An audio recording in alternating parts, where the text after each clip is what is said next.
ఇక అయోధ్య కానుకల చోరీ కేసులో యూపీ సర్కార్ కీలక నిర్ణయం తీసుకుంది. కేసు దర్యాప్తు చేస్తున్న సిట్ పరిధి పెంచుతూ ఆదేశాలు జారీ చేసింది. భూ కుంభకోణం, నియామకాలతో పాటు ట్రస్ట్ సభ్యుల ఆస్తులు అంశాలపైన కూడా దర్యాప్తు చేసేలా ఆదేశాలు జారీ చేసింది. తెరపైకి ట్రస్ట్ సభ్యుల ఆదాయానికి మించిన ఆస్తుల అంశం కూడా వచ్చింది.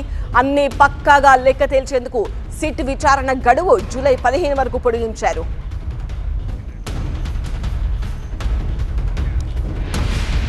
సిట్ విచారణకు సంబంధించి మా ప్రతినిధి గోపితో మాట్లాడదాం. గోపి, అయోధ్య కానుకల చోరీ దేశ వ్యాప్తంగా సంచలనం రేపుతోంది.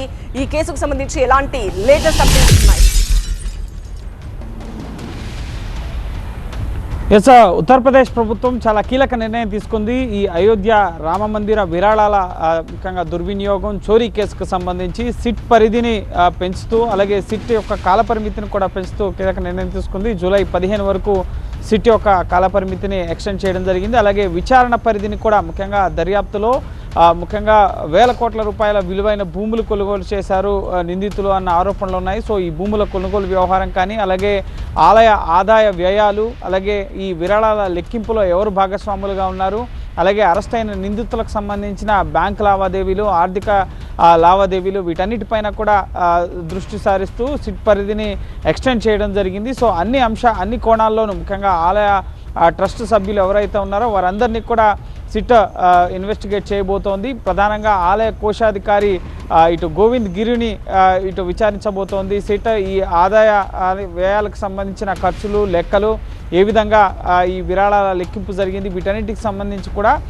రామజన్మభూమి ఆలయ ట్రస్ట్కి సంబంధించిన కోశాధికారిగా ఉన్న గోవింద్ గిరిని సిట్ ఇన్వెస్టిగేట్ చేయబోతోంది. అలాగే గోపాలరావుతో పాటుగా ఇటు ఇప్పటికే చంపత్ రాయ్ని ఒకసారి ఇన్వెస్టిగేట్ చేసింది ముఖ్యంగా సిట్. ఇప్పుడు మరోసారి ఇటు చంపత్ రాయ్ని మరోసారి ఇన్వెస్టిగేట్ చేయబోతున్నారు. ఇప్పటి వరకు అరెస్ట్ అయిన 8 మందిలో ముఖ్యంగా సైనిక్ సెక్యూరిటీ ఏజెన్సీస్లో 6 వారణాసికి సంబంధించిన కంపెనీ ఇది. సో అందులో ముఖ్యంగా ట్రస్ట్ సూచించిన సభ్యులనే ముఖ్యంగా వారు ఈ సెక్యూరిటీ ఏజెన్సీ ఈ విరాళాల లెక్కింపులో భాగంగా వారికి ఉద్యోగాలు కల్పించడం జరిగింది. ముఖ్యంగా అయోధ్య SBI బ్రాంచ్ ముఖ్యంగా 19 మంది పేర్లు సూచించినా కూడా ఆలయ కమిటీ ఎవరి పేర్లు అయితే సూచించారో సో వాళ్ళు ఇంతకుముందే విధుల్లో ఉన్నారు. సో అందులో భాగంగా వారినే కొనసాగించామని చెప్పి ఆ సెక్యూరిటీ ఏజెన్సీ చెప్తుంది. సో విస్తృత స్థాయిలో ఈ ఆలయ ముఖ్యంగా విరాళాల అవకతవకలకు సంబంధించి ముఖ్యంగా ఆలయ ట్రస్ట్ సభ్యులు కానీ ఇందులో ఎవరెవరి పాత్ర ఉంది అన్న కోణంలో ముఖ్యంగా ఆదాయ వ్యయాలకు సంబంధించిన అంశం కాబట్టి సో ఆర్థిక లావాదేవీలకు సంబంధించిన